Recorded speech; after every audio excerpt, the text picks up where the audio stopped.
você tem acompanhado os noticiários e visto a quantidade de casos de febre amarela que ocorrido, com certeza lembra que a doença apresenta sintomas como febre, dores musculares e enjoo. Quando não tratada logo de início, a enfermidade pode evoluir para um estágio mais grave, apresentando sintomas como a coloração amarelada da pele, sangramento e até mesmo a falência renal. Segundo dados do Ministério da Saúde, cerca de 270 pessoas já perderam a vida ao serem infectadas pelo vírus. Por conta desses números alarmantes, campanhas massivas de vacinação já estão acontecendo, já que este é o único método existente para evitar a doença. Para entender mais sobre os fatores de risco, tratamentos e prevenção, assista ao Instante Saúde de hoje sobre a febre amarela.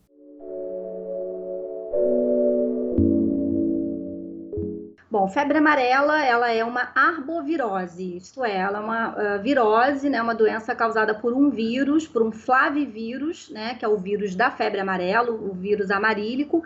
É uma doença febril, aguda, né, e que causa sintomas de dor no corpo, dor de cabeça, enjoos, vômitos, dor abdominal e que com uma certa frequência evolui com algumas complicações, né, como a icterícia, que é o amarelamento dos olhos, que representa um comprometimento do fígado, que é o principal órgão, né, afetado nessa infecção, nessa doença, e nas formas graves pode evoluir para hemorragias, insuficiência renal, choque, coma e o óbito, né, em mais ou menos 50% dos casos. O tratamento da febre amarela é um tratamento de suporte clínico, né? Então, nas formas mais leves, mais brandas, observação, hidratação, né? Medicações sintomáticas, às vezes precisa internar, às vezes não. Formas moderadas, a gente já vai internar o paciente, vai dar o quê? Suporte clínico, hidratação venosa, às vezes tem indicação de algum antibiótico, porque alguns pacientes fazem complicações bacterianas secundárias, transfusões muitas vezes são necessárias nas formas graves, então tratamento clínico de suporte, pode haver necessidade de UTI, né, nas formas graves. Em termos de medicamento, só para complementar, e a título de informação, a gente não tem nada comprovado de estudos assim bem consolidados. A gente tem agora, mais recentemente, uma droga antiviral, que é o Sofosbuvir, que tem sido usado aí recentemente numa tentativa assim meio heróica de tentar obter algum benefício no tratamento de alguns casos seletos de febre amarela. O Sofosbuvir é um antiviral usado para tratar outros tipos de flavivírus, que são da mesma família do vírus da febre amarela, muito usado no tratamento da hepatite C.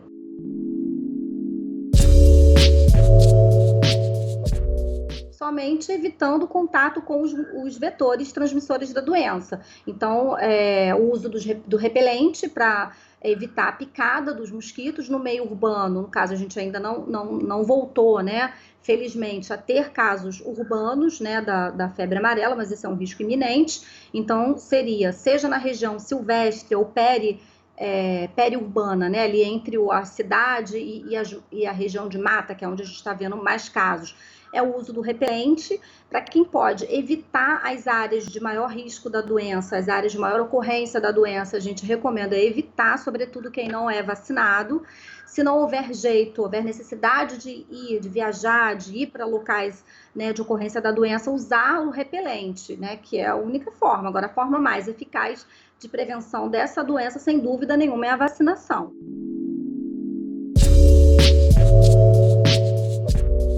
A febre amarela é uma doença que ela tem, do ponto de vista epidemiológico, 2 ciclos, né, de ocorrência, né? A gente tem a doença ocorrendo no meio silvestre, né, dentro das matas, que as pessoas costumam usar o termo, né, de forma urbana e forma silvestre. Na verdade, não há 2 formas distintas da doença. A doença é uma só, causada por um único agente infeccioso. Os vetores que diferenciam os 2 ciclos da doença que dão esses nomes, silvestre e urbana. Então, no ciclo silvestre da febre amarela, a ecologia da doença ocorre na mata. No ciclo silvestre, a gente tem um reservatório natural da doença, que são principalmente os primatas não humanos. Eles são reservatórios porque eles se infectam com o vírus através da picada desses insetos, desses mosquitos silvestres, mas eles também são vítimas, né? Também são hospedeiros do vírus, eles também adoecem e com frequência morrem. Temos o ciclo urbano da doença, da febre amarela, que é